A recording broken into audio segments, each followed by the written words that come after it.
I was born and raised here in Calgary. I spent 25 years pursuing a dream I'm pretty passionate about.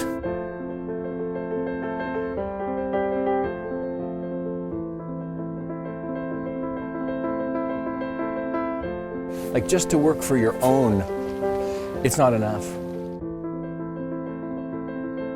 Because work's not always easy, and you don't always know if you're being overly helpful or if you're making any change, and you feel like you spin your wheels or wondering what you're doing or why you're doing it.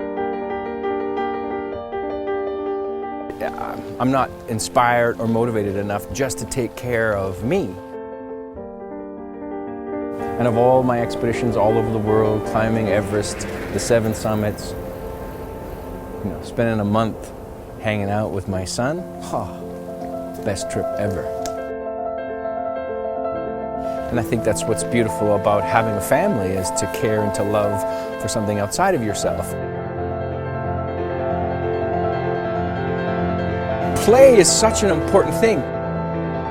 We don't have to abandon that childish heart. I have underestimated the importance of rest. You get bogged down, and it could be weeks, could be months, could be even years where we feel a little lost and adrift. It's hard to get it all right.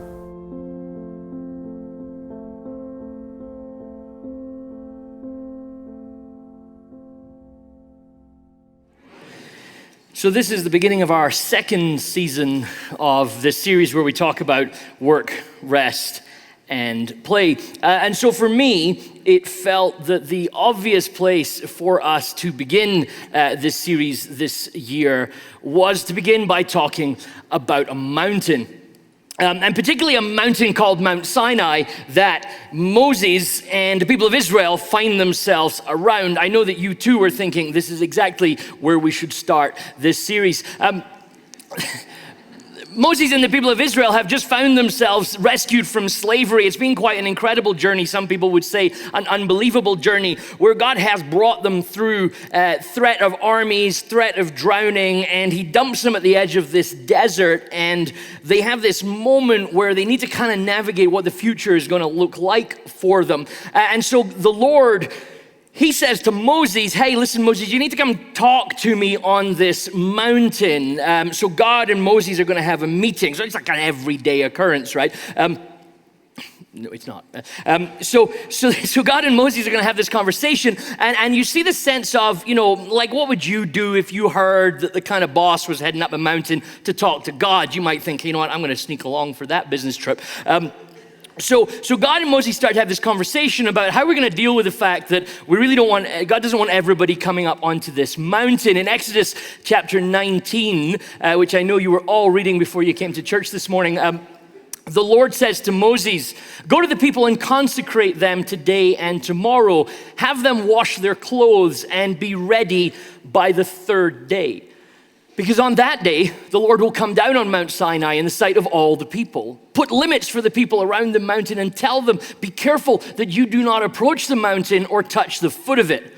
And so Moses heads off and he kind of sorts some of this stuff out. And then he comes back to God and he says as the text says here, Moses said to the Lord, the people cannot come up Mount Sinai because you yourself warned us. Put limits around the mountain and set it apart as holy.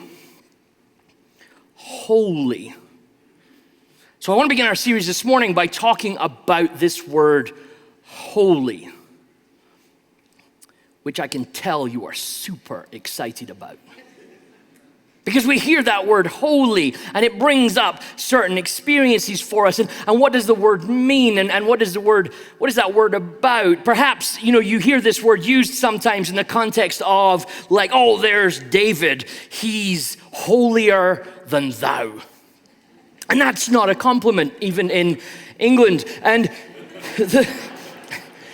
you're not sat planning your party and you're going to be like, this party is going to be epic and it's going to really kick off. But there's always that point around about 10:30 at night, where parties transition, where one party becomes a second party. That happens. It all happens. We're not quite sure how it happens, but there's a point in every party where just the right amount of people leave and the party moves into the next gear. Am I right? And we live our whole lives just hoping that we're the people that are in the second sitting of the party, not the people that everybody's waiting to leave. And when you're working that party, like nobody goes and let's hope Jack stays because he's holier than thou. Because when holier than thou Jack comes, this party is gonna go off. That doesn't happen, right? We don't even think of that as a compliment. It's not nice when somebody says, hey, you're really holier than thou. You know, that's not positive. At least I'm just telling you, I don't find it positive when you guys say it to me. Then there's another type of the word holy. So for example, maybe you come to my house and I say to you, do you want coffee? And you say, hey, sure, I love coffee. And then I like to tell a story about my coffee. So I say to you, hey, this coffee comes from a farm in Colombia, and the farmer's name is Jose, and he runs a small farm that's roughly around about 2,000 meters above sea level, and he hand grows this particular crop, which they didn't wash, they let dry in the sunshine, just to really extract the flavor out of these coffee seeds. And then it was brought as green beans to Calgary, where it was lightly roasted, so that just at the first crack of the coffee bean, they took it out of the roaster, and then I served it to you through a cotton filter in my Chemex, and I dropped this through to you with the water at 93 degrees centigrade, because I measure in centigrade because, well, the whole world does. And then I bring it to you and I serve it black, because not with milk and with sugar, because, I'm not a complete Satanist. And so I give you this coffee, and you say, oh, this is good. I'm kind of feeling flat. But you take a sip of this coffee and you say, holy guacamole, David, this coffee's amazing. Now I'm excited. Now I'm thinking this beans journey was worth it. Because when I add the word holy in front of something, maybe you noticed in the text just a minute ago, the word holy and Moses were in the same bit of the Bible. I wanted to head the text, holy Moses. It's the Bible, but I wasn't sure if that was appropriate in church. I'm still figuring these things out. And so we use this word holy to add to the emphasis of the situation. If you apply holy in front of almost any word, right, you can just apply it. And as long as the word that you apply holy in front of doesn't really make a lot of sense, we get that you are super into whatever it is that's happening. So holier than thou, or holy guacamole, this word is used differently. And Moses says to God, like, hey, nobody's gonna come up and touch the mountain because the mountain is holy. The Hebrew word that's used there is the word kadosh. I feel like we should say that word together. Kadosh. It's the sound that a boulder makes when you drop it in a lake. So you know that thing when you were a kid and your sister was trying to skim rocks in the edge of the lake, and she was trying to get the rocks to skim, and you sneak up behind her with the biggest rock you can carry and try and throw it over her so that it lands and gets her all wet. Well, that noise that it makes as it hits the water, that's kadosh. And you'll never forget the Hebrew word for holy ever again. But you'll find yourself, once you remember that, having transcendent moments by the lake. Hold on while I remember what I'm talking about.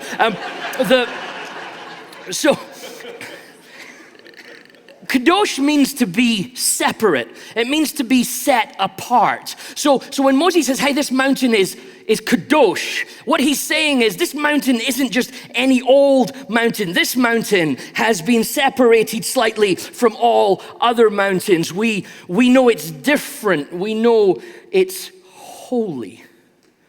And it's holy and it's different, and we need to be kind of a little bit cautious around the holy because it's sacred. The word sacred and holy are essentially the same comment and same concept.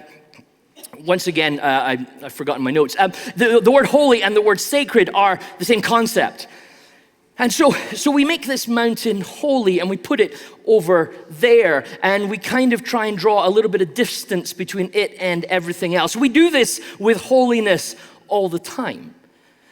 As soon as you say something's holy in the contemporary world, we often think, okay, it's something over here, and we should treat it differently. We should behave differently around it. We should talk differently about it. But most significantly, it's something that's far off. It's something that's slightly out of reach. In fact, in the Psalms, one of the psalmists talks in Psalm 24, he says, who can ascend the hill of the Lord and who can stand in his holy place? Like there's this holy space, and we realize that there's this holy space, but it's sort of slightly out of touch from us. And we kind of get this notion with holiness that we probably shouldn't, go near it. We should have some sort of distance because holy is different from us. I know this because we apply the notion of holiness to all sorts of things. We have holy spaces, so you come to church and you're talking about something in church and you maybe use a particular word, maybe it's French or Anglo-Saxon or something like that, and your wife turns to you and she says, don't use that word, we're in church. That's just me, okay? And or perhaps you have a particular, I'm a pastor, right? So I get this way that people treat us a little differently. So for example, I quite regularly, I like to go running and I like to go running for a long time, and I go to running for a long time and not many people want to do that with me. I tell myself it's because of the distances I run, and that helps me avoid the hope that it's not something to do with my personality. And so we go running for a long time, and so I'll meet new people and we'll join them and we'll go running because it's a small group of people that want to run the sort of distances that we do. So you just take anybody that's breathing.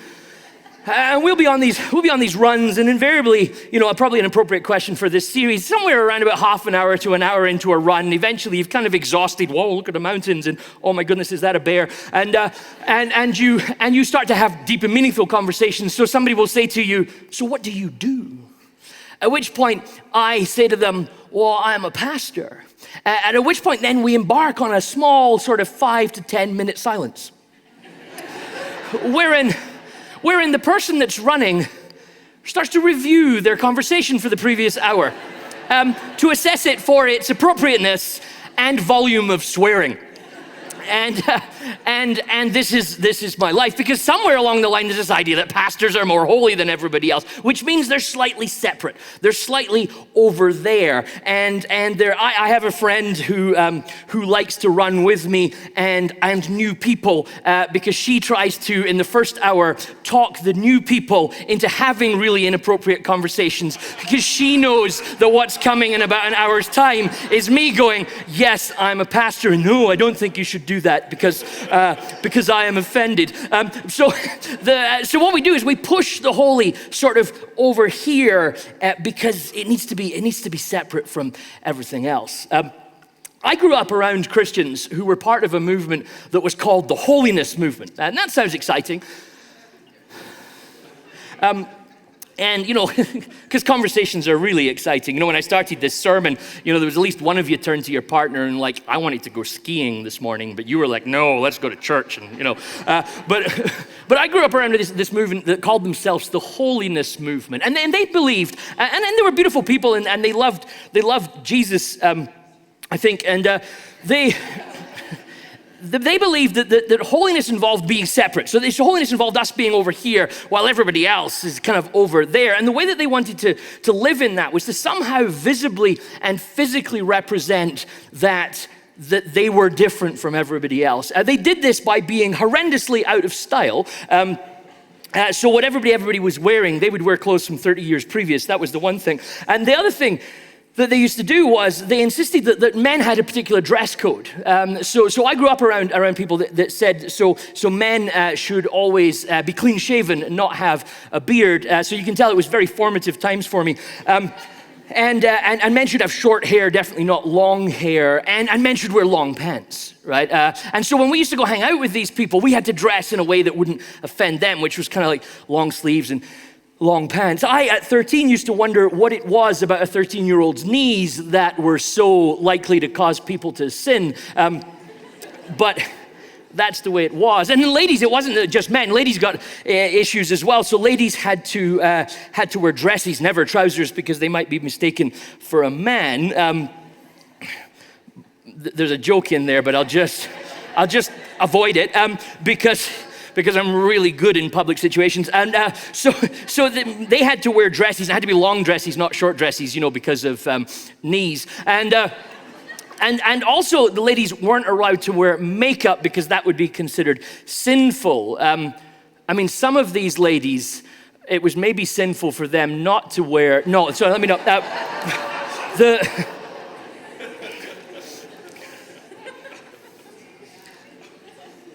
But it was all about how you appeared. It was all about how you looked. You had to look a particular way. And the theory was that people would look at them and go, yeah, you're separate, you're apart. And looking at these sort of unpainted, long-clothed wearing people, I think the notion was that the average pagan would see them and think, I just gotta be like these people because I want to be holy. I have no empirical data to know whether that worked or not, but I'll let you guess.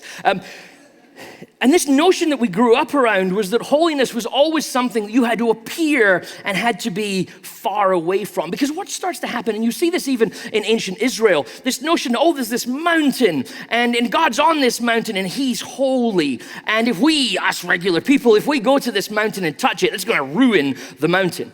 And although we maybe think, okay, well, that was Moses and that was in those days, or then we laugh at a story about people that said, no, we're going to be over here, wear long pants and no makeup and be clean shaven. You know, we kind of go, oh, that's a little nuts. But I wonder if somewhere in our notions of holiness, we still have this idea that to be holy involves being really separate from everybody else.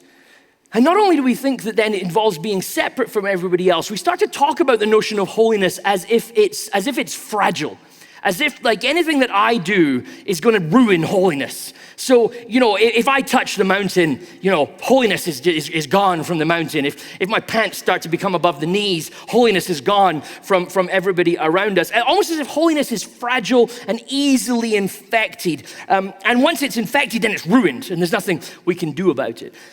It's kind of like the sort of theological equivalent of what happens when somebody pees in the pool. Where it's like, okay, we saw what happened, but now we kind of can't really clean the pool out now because, well, it's there now, right? And I discovered, okay, this has got nothing to do with the sermon. I'm just going to share it anyway, right? I discovered this week that there is a chemical in urine that chlorine doesn't kill. And I just want you to reflect on that the next time that you're in a swimming pool, okay? And actually, let's just push it a little further because we've got time. Do you also know that when you turn up at a swimming pool and can smell chlorine, you know that thing? And that gives you confidence because you're like, hey, you know, I can smell the chlorine, therefore this pool's clean, you know that? You know, if you can smell chlorine, it means it's not working to kill the germs. Because if it is working to kill the germs, you can't smell it. God bless you with your kids this afternoon. So that has like vague things to do with our teaching this morning, but I feel like we also want to have a public service role here at Westside. So that's it for this morning. So we kind of feel like, okay, all this is in the pool and now we can't get it out. So holiness is ruined. So basically it's just now just any old mountain like the rest of these, and we've totally ruined it. And you might say, okay, well, we're talking about mountains in long pants, but many of us, if you've grown up in church, you've kind of picked up on this notion where your parents would say to you, hey, you know, Jack, I don't want you to play with those kids because those kids are pagans. And what's going to happen is they're going to draw you into all sorts of terrible stuff because you're holy, you're our kid. And if you start playing with them, you're just going to get all messed up. And there's this kind of notion within Christianity that if people who are holy spend any time with people who are not holy, what happens is the not holy people start to become unholy. And we do this with our workplaces as well. So Christians start to think in certain contexts of separation. So the dream for many Christians is to work in a Christian place of work, or the dream is to be surrounded permanently by Christians all the time because this is safer. Somehow there's a notion that this is safer. And you don't actually need to have gotten into church for that long. You know, as I said, I run with people that don't go to church, and yet still, as soon as you mention that you're a Christian, there's this perception of, oh, okay, there's a little bit of something there. Is it okay for me to use these words around you, tell these stories around you? Whatever it is, we sort of seem to want to think that holiness is fragile and easily damaged and broken. In Mark chapter 5, in the New Testament, right in the middle of Mark telling us these stories about Jesus, he tells us this story. He says there was a woman who had been suffering from hemorrhages for 12 years. In Jewish law, around about the time of Jesus, if you were this woman, you would be decidedly considered not holy. Right? A woman who was in this sort of situation would be unable to be around people, to be honest with you. Because if you're unholy in the way that this woman's considered unholy, if she was to come along, for example, and invite you to our house for supper and say, hey, here, please sit here, the very fact that she's touched this chair makes this chair unholy, which means then if you touch this chair, you also are unholy. So if you want to go to the temple and offer sacrifices or go to the synagogue and be part of the community, if you've encountered a woman who is in the situation that this woman is in, you wouldn't be able to do that. So this woman is excluded. She is very much over here in the profane, and everything else sacred is over here, which means her religion has been impossible for her for many years. Maybe, we don't know much about this woman. If she's married, being with her husband would be unholy. Touching her kids would be unholy. Having a hug from a friend would be unholy. Making food for people would be unholy. Mark says she had endured much under many physicians and had spent all that she had, and she was no better, but rather grew worse. And she had heard about Jesus. She had heard about Jesus, so she came up behind him in the crowd and touched his cloak, for she said, if I but touch his clothes, I'll be made well. Think about this. This woman who has for 12 years, anything she touches is unholy. She thinks, if I come up behind Jesus and touch him, I'll be made well. Immediately, Mark's favorite word. Immediately, her hemorrhage stopped and she felt in her body that she was healed of her disease. Immediately aware that power had gone forth from him, Jesus turned about in the crowd and said, who touched my clothes? His disciples said to him, you see the crowd pressing in on you? You nutcase, how can you say who touched me? The nutcase bit's in the Greek. But you can kind of sense it in the English that the disciples are going like, seriously, Jesus, this is too far. He looked all around to see who had done it, but the woman, knowing what had happened to her, came in fear and trembling, fell down before him and told him the whole truth. And he said to her, daughter, your faith has made you well. Go in peace and be healed of your disease. You see what happens in the story? See, we thought you couldn't touch the mountain because we'd ruin it. We thought we couldn't touch the mountain because if we touch the mountain, if we set a foot on the mountain, if we touch a hand on the mountain, it will become unholy and it will become just like us. But if you look really closely at the text in Exodus, as much as you see it really clearly in this text here, actually it's all going to work the other way around. The reason we can't touch the mountain is it might be too much for us. It might overwhelm us. And here this woman touches Jesus. And instead of Jesus being unholy, the woman is made clean. Maybe holiness is stronger than we think it is. Maybe being holy doesn't require us to handle it with kid gloves. Maybe we don't need to say to our kids, our friends, and maybe we don't even need to say to ourselves, oh, now that I'm a Christian, I need to keep myself sort of separate and far away because everything's going to get ruined if I don't actually sort of build this wall, this fence, this limit around things. Because here there's a woman, and everything about this woman's story is telling us that if she's around Jesus, it's going to cause problems for him. Can you imagine the disciples? They're like, oh, great. Like 2,000 years we've waited for a Messiah. We finally get one. This woman touches him on the road. He's now not holy. We'll have to start again. But the other story happens. What happens is that actually you see that her encounter with Jesus, her encounter with the holy, what it actually does is it starts to make her well again. It starts to draw her into a different trajectory, a different story, a different way of life, a different way of being. The Greek word that's used in this story is hagios. You know we have to say it. Hagios. Hagios is a Greek word. It means kadosh. But it's interesting watching the word hagios actually, because it means separate, but not separate as in over there, but it means separate as in different. See, we often assume that separate means far off, that separate means away, that separate means something untouchable. But actually it seems, if you look closely at how the text seems to work it, that there's something different about holiness in the Bible. It's not about being simply far off, but it's about being different. So when Jesus walks along through a crowd and a woman reaches out to touch him, we think we know how this story goes, but Jesus is holy. Jesus is hagios. Jesus is kadosh. So Jesus is different. So instead of the story going the way we think the story is going to go, the story goes a completely different way. The woman is made well because Jesus is hagios. Now, what's fascinating about this is Paul, this great kind of apostle of the early church and a big letter writer that he is, he quite regularly when he writes to these kind of embryonic churches, he begins the letters with something like, which is quite normal in those days, you begin with your own name. So, hey, it's Paul. I'm writing to you a letter, all of you who are the saints in the church in Ephesus, or the saints in the church in Corinth, or the saints in the church in Thessaloniki. And this sounds great because we know what saints look like. They're old, they're dead, and they have big hats. And so we go, okay, Paul's writing to these old saints that perhaps, you know, are these like kind of superheroes of the church. And then you kind of decide, you know, I'm going to do a little bit of study. So you go to your office and you get your Greek Bible off the shelf, because I know that you do this. And you get your Greek Bible off the shelf and you have a look up this word saints. And guess what? The word saints in Greek is hagios. Quite literally, the word means the holy ones. So Paul writes to a church in Corinth and he says to them, hey, holy ones, to the whole church. I'm like, oh, wow. Imagine that. Imagine being the holy ones, that Paul thinks you're the holy ones. Imagine if Bobby got up one Sunday morning here and said, hey, we've got a letter. It came from St. Paul. It says, hey, to the church at Westside, to the holy ones of Westside.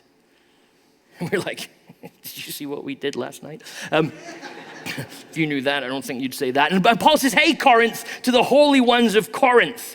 And then he starts to talk about Jesus and how Jesus is constantly inverting the way that we think about the world, and how there's a wisdom found in Jesus that kind of upside downs philosophy and throws out ideas of religion and turns everything around. And you're reading it going, this is amazing stuff. This is just awesome stuff to read. I can't wait till David teaches another series on this. And then Paul says to the Corinthians, hey, I got a few things I want to talk to you about.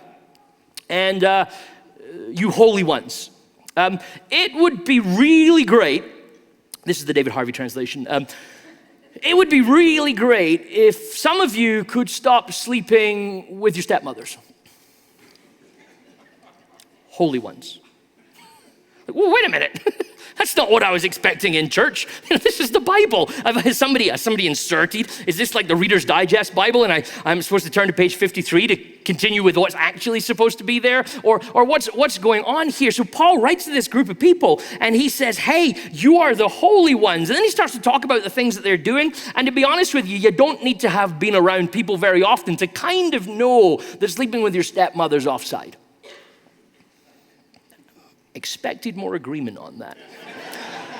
I'll just be honest, I thought that was going to be a low bar and we were all going to go, yes, David, we agree. So maybe we'll do a different sermon for the rest of this hour. And I mean, this is basic stuff, Paul says. Like, this is weird. And it's kind of gross, let's be honest. What are you doing? That's your dad's wife. You know, like stop that.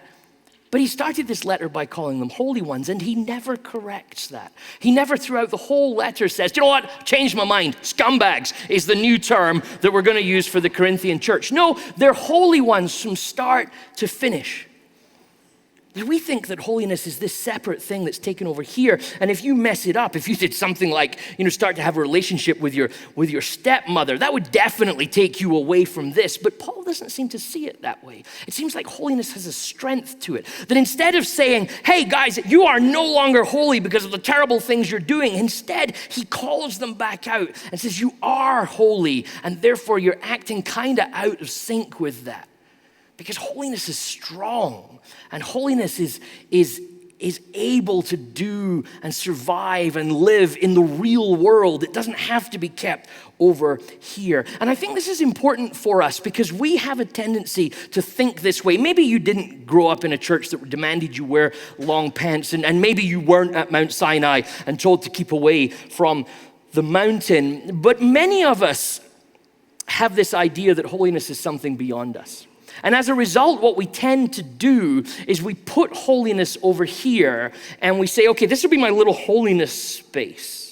And I'll go to church on Sunday, for example, and I'll try and pray really hard while I'm on Sunday and try and kind of really hold it together while I'm in the service, because I think if I do that, that'll kind of top up the holiness just enough that'll keep me through the rest of the week. But in this circle here where all of that happens, now I'll move into my work life.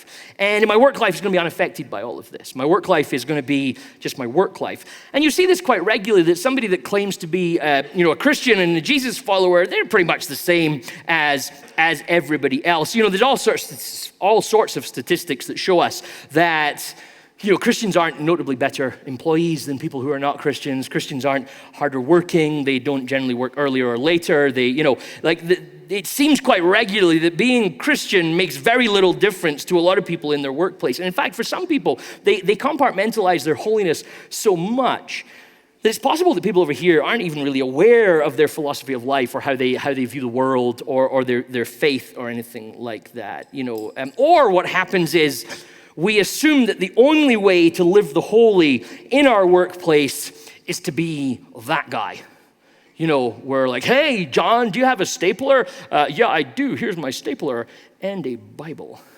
Or the type of person that, they've got this. Do you ever see those things that went around? This is maybe showing my age now. There used to be this thing you could do where you could go for dinner in a restaurant and you could leave a tip. So you would leave like a $20 bill, and when the server came to pick up the $20 bill at the end of the tip, actually it wasn't a $20 bill, it was like a tract telling you how to follow Jesus.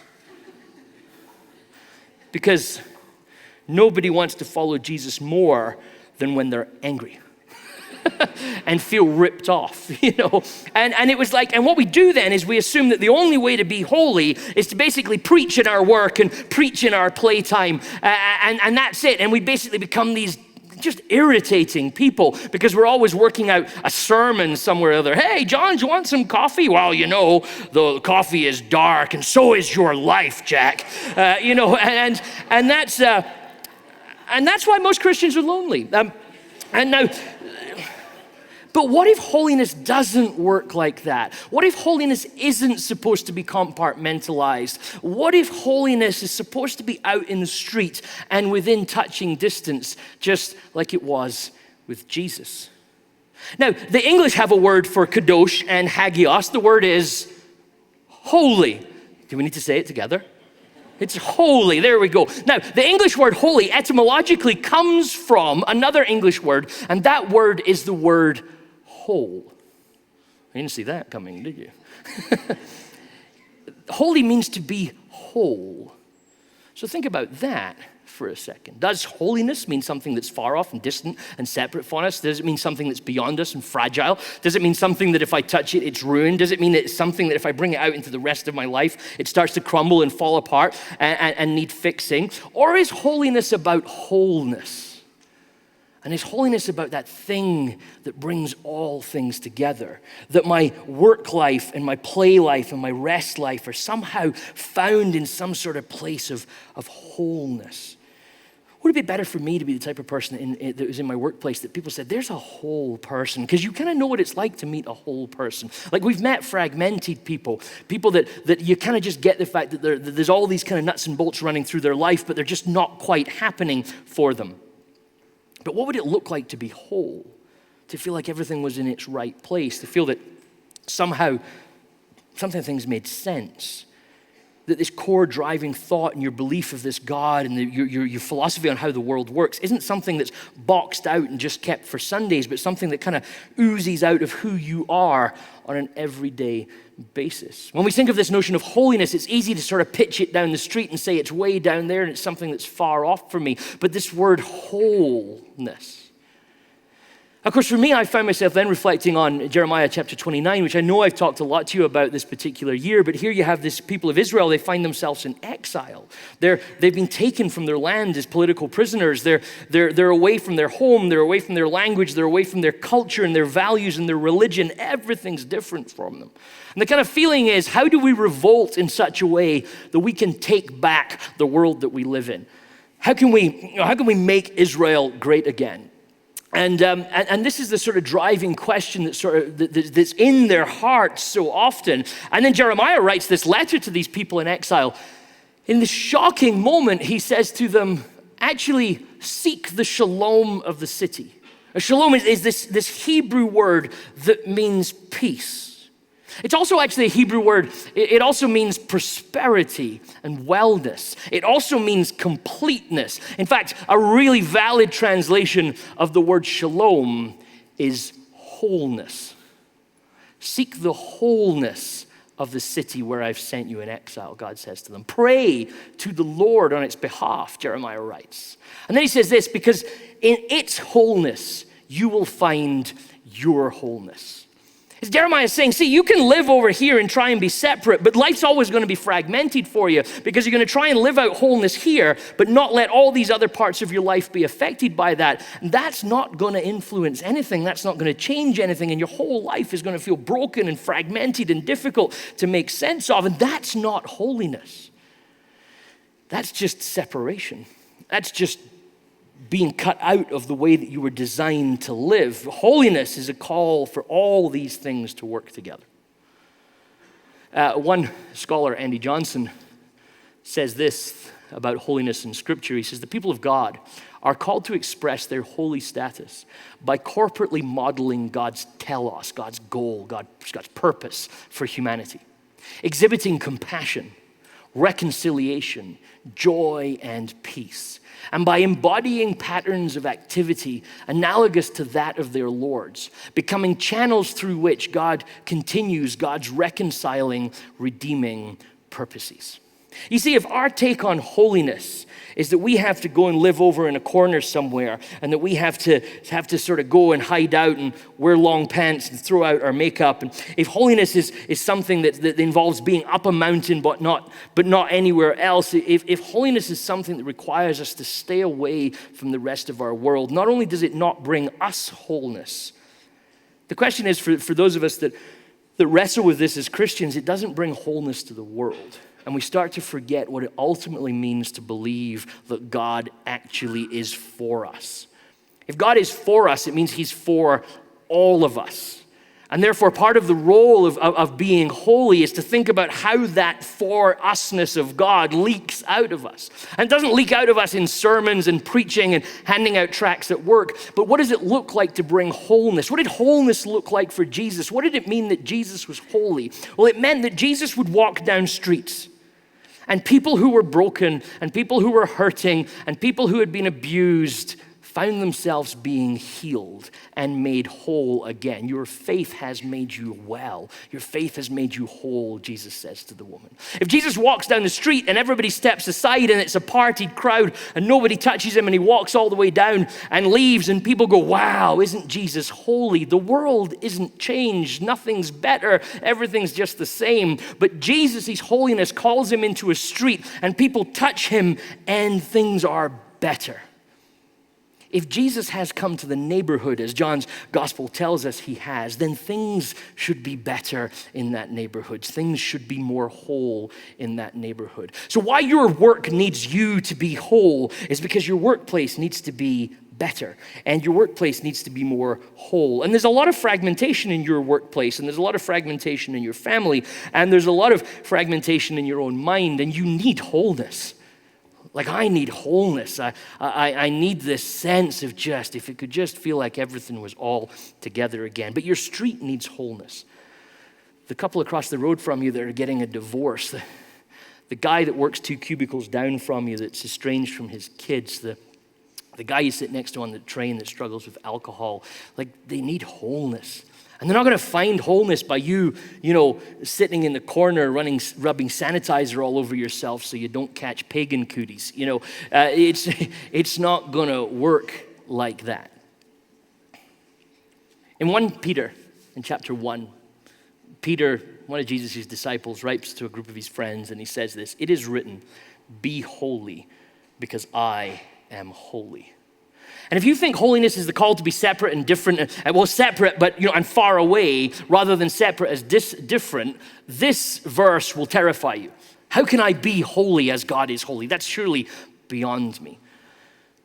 But if Jesus calls us to be holy like him, which means to be in the neighborhood and let your wholeness kind of ooze out of you in a healing, redeeming way, whether you're working or whether you're playing or whether you're just resting at your local Starbucks and enjoying it, does wholeness leak out of us? Because if holiness is wholeness, then maybe it's not so terrifying that God leans into us and says, be whole, because I also am whole.